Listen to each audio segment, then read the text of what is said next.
हाय दोस्तों, अस्सलाम वालेकुम and welcome to our channel.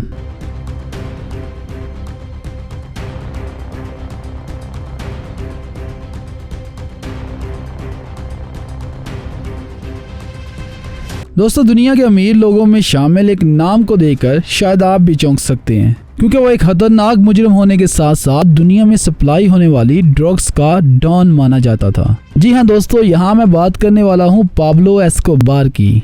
ये नाम आपने जरूर सुना होगा, लेकिन इसके बारे में शायद आप सब कुछ नहीं जानते। इसे कोकेन का बेताज बादशाह आज भी माना जाता है। 1970 की दहाई से लेकर 1990 तक ड्रग्स के कारोबार ने उसे इतना अमीर बना दिया कि जिसके पैसों का हिसाब वो खुद भी नहीं लगा सकता था। बेशक उसका सारा पैसा गलत कारोबार की वजह से था और साथ ही इसके ड्रग्स के कारोबार की वजह से कई जानें भी गई होंगी, लेकिन फिर भी ये सोचना हैरान कर देता है कि उसने इतना सारा पैसा कमाया और वो भी बहुत थोड़े से अरसे में। 1992 में पाब्लो का कारोबार अपने अरूज पे था और वो अकेला $30 बिलियन का मालिक था, और वो $30 बिलियन आज के वक्त में $58 बिलियन के बराबर है। और इस पैसे ने उसको उस वक्त दुनिया का दूसरा अमीर तरीन इंसान बना डाला। बेशक आज वो जिंदा नहीं है, लेकिन अगर आज वो जिंदा होता तो दुनिया का 8वां अमीर तरीन इंसान होता। बेशक उसने ये सारा पैसा छोटे बड़े शहरों के चौराहों पर कोकेन बेच के कमाया। उसने एक पूरा नेटवर्क बनाया और एक वक्त में इस नेटवर्क ने पूरी दुनिया के होने वाले ड्रग्स के कारोबार को बदल के रख दिया।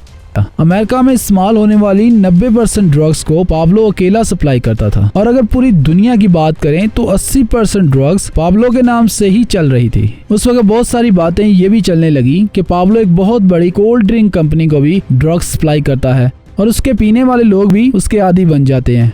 उसने ये सब सिर्फ सफेद सोने को बेच के किया। पाब्लो ने बहामास में एक आइलैंड खरीदा ताकि उसके लिए उड़ने वाले जहाज यहाँ पे उतर के तेल भरवा सके। वैसे ये उनका एक अड्डा भी था जहाँ बड़े बड़े जहाज उतरते और वो छोटे छोटे जहाजों में सामान डाल के उन्हें उड़ा देते, और वो छोटे जहाज दुनिया के हर बड़े शहर में जाके सप्लाई करते। आप शायद यकीन ना करें, लेकिन पाब्लो सिर्फ अमेरिका में ही एक दिन में 17 टन कोकीन बेचने लग गया था। तो आप इससे अंदाजा लगाइए कि उसकी कीमत कितनी होगी, लेकिन शायद आप ये अंदाजा नहीं लगा सकते। लेकिन दोस्तों, मैं आपको एक अंदाजा देता हूँ कि 2015 में कैलिफोर्निया पुलिस ने 9 टन कोकेन जब्त की, जिसकी कीमत $200 मिलियन थी। अब आप अंदाजा लगा सकते हैं कि पाब्लो हर रोज कितना कमा रहा होगा। और पूरी एक दहाई तक पाब्लो ने अमेरिका में ऐसे ही माल सप्लाई किया। अब जो मैं आपको बताने लगा हूँ दोस्तों, वो सच में मुझे भी बहुत चौंकाने वाला लगा। इस काम से पाब्लो ने तकरीबन एक दिन में $60 मिलियन तक का भी मुनाफा कमाया, क्योंकि 1 किलो कोकीन चौराहों में $70,000 की एवज बेची जाती थी, जबकि पाब्लो को वो माल सिर्फ $5,000 की कीमत पे मिल जाता था, और जिसके बाद सिर्फ जहाजों में डालकर उस माल को बेचने की जिम्मेदारी पाब्लो की होती थी। उसके जहाज उड़ाने वाले लोग कोई आम पायलट नहीं थे, बल्कि दुनिया के तजर्बाकार पायलट थे। उनको हर वो रास्ता पता था कि जिसके ये वो किसी भी मुल्क में गैर कानूनी तरीके से एंटर हो सकते थे।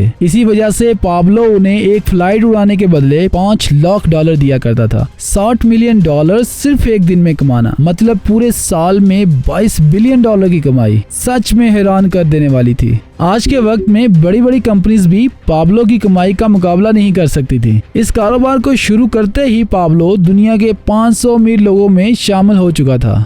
लेकिन यहाँ एक मुश्किल की बात ये थी कि पाब्लो के पास सारा पैसा कैश की सूरत में आता था, जिसे वो एकदम से बैंकों में जमा नहीं करवा सकता था।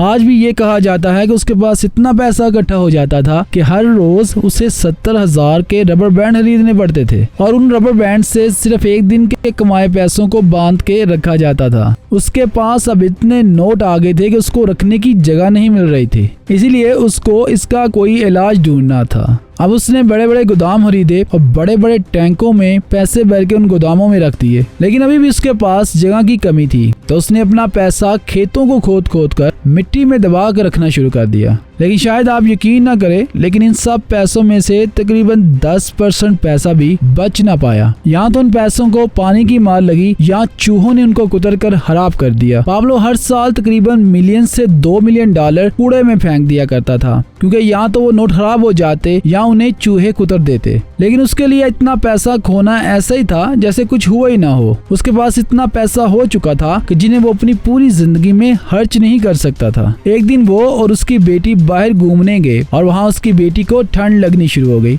पाब्लो ने उसी वक्त $2 मिलियन आग के हवाले कर दिया ताकि उसकी बेटी को गर्माहट मिल सके, और ये तो उसकी कमाई का 15,000वां हिस्सा था।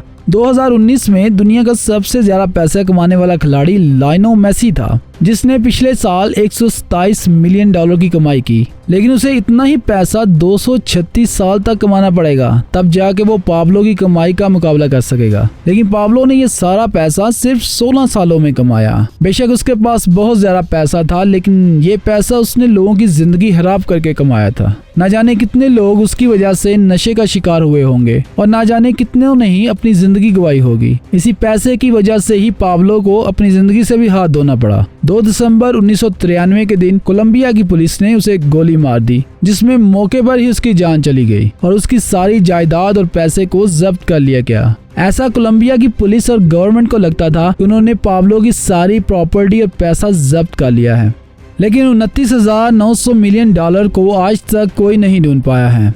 ऐसा इसलिए कि वो पूरी दुनिया के अलग अलग में दबे हुए हैं, जिनको कोई भी आज तक निकाल नहीं पाया है। तो दोस्तों, ये थी कहानी पाब्लो एस्कोबार की।